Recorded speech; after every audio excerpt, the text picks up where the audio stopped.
can we go back to that point a minute? Sure. Did you say Carolina has a alumni career person that can get you leads to potential job opportunities? Is that what they do? What I would do is, if you go on UNC's website, it's unc.edu, and there is a section for alumni, and in that you'll find the careers link. And just read it and see how it might be helpful to you, or even give them a call. The woman who's there is, of course I would forget her name, I'm sorry, but her name appears on the website. So you can call and ask her how they might be helpful. Okay. A lot of, I would bet that you can go into UNCC, and they probably do all their postings online, but they probably do them by paper too in the office. Have you been to their office? No, they said they have a database that all the information is in. Everything is electronic. That's what they said. Okay. I didn't go to the office. All right. A lady's name in Charlotte, I think at UNCC, Diane Gover, G-O-V-E-R. But her name's turned up in some emails, and it's turned up related to some of the continuing education, like their project management thing. Also, she is literate in talking about the workforce funding for taking some of these classes. Great. Thank you, Rich. That's great information. You know, it just struck me, and I didn't think of this, but at ASTD, if you're a member, you can, if you go to the website, you can click into a job posting board. So if you're a trainer, for example, or you're in program design or education design, what is available in the Charlotte area is immediately available to you. Right, right. And I was thinking about an alumni association having something similar in terms of, you know, opportunities for. They probably do. I haven't actually looked at UNC's alumni site. I also am a Wright alumni, if you will, and so I can go to their site and look at postings, or also shop for resumes if I'm looking for someone to fill a particular engagement or job. And I was thinking like the PMI Institute or the association, Rich, that you're attending, whether they have a website, and if things come available that you're aware of. You have to be a member for some of those things. Okay. But to just talk one moment more about alumni, there's another kind of alumni group, which is your job alumni. Now, more commonly, you're going to find this with big companies. So Bank of America alumni, Deloitte alumni, people like that. But one of the ways you start tapping into that is through LinkedIn, because all of these alumni groups are found on LinkedIn, all of them are. So if you aren't already using LinkedIn at what I call that second level, that is being able to tap into their interest groups, their alumni groups, you should be doing that as well. Because that way it'll start leading you through a whole world of people and things that you may not yet have access to. Who's worked at a really big company here? Corn Ferry is the biggest company I ever worked at. So where did you work? Wachovia. Wachovia. So you must have there are probably more than one alumni group. You probably have one for IT and one for human resources. Are you tapped into those groups? At least the overall alumni group for those still there, or also to include those that are no longer working at Wachovia. There's also a group on LinkedIn that I'm in called Talent Bar, and you might want to tap into that. Talent Bar is really for recruiters, but you can look at all the things that they're talking about and where the job openings are, and see if any of those are applicable as well. Talent Bar is a big one.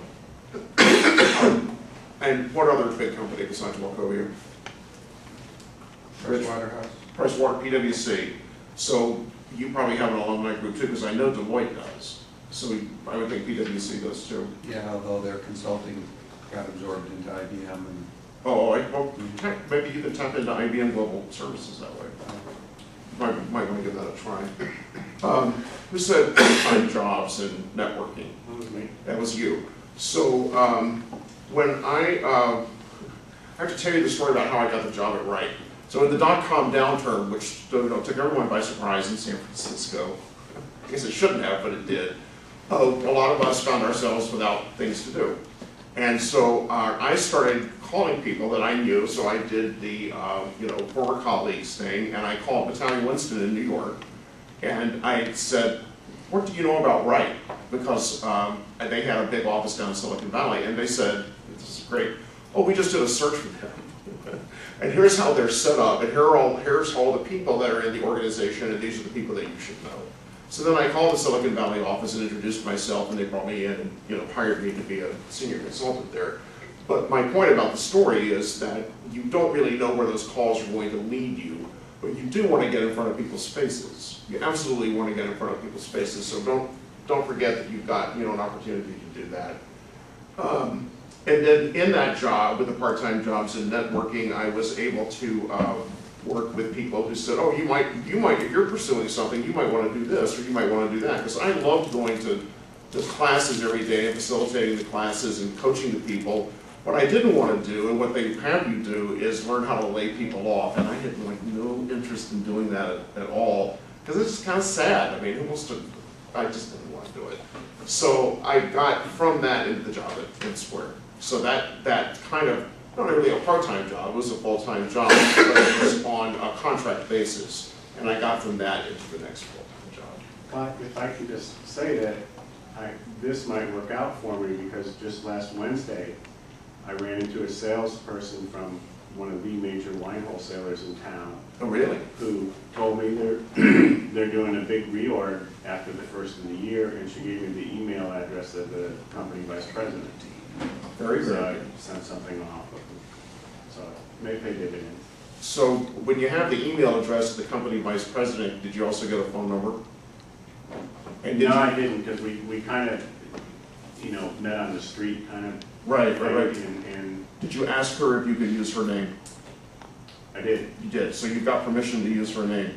So Right. what I would try to do is get him on the telephone and immediately let him know that you're referred to him by her, whatever her name is. And the 3 reasons why, I call it the 3 reasons why you ought to be listening to me on the phone.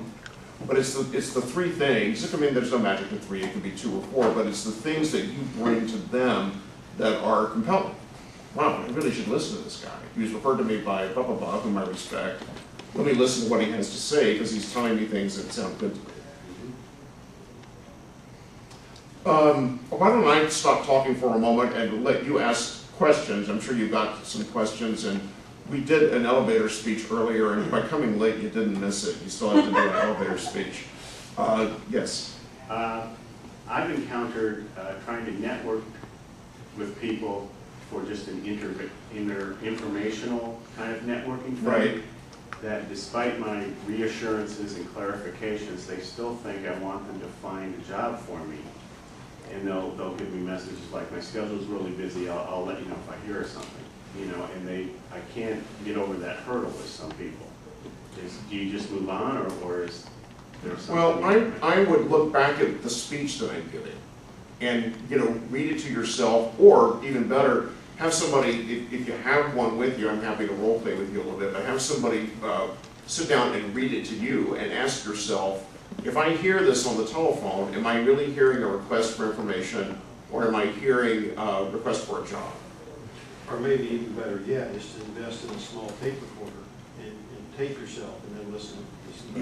You could certainly do that. Remember, or how many people have ever had the pleasure of listening to a voicemail that just goes on and on and on and on and on, and you just, all you want to do is just get to the point. It's much the same way with, and remember, everybody who's at work now, they're just as stressed as you are. Everybody is. So you want to get to the, you've really got about 30 seconds on the phone with somebody to make your point.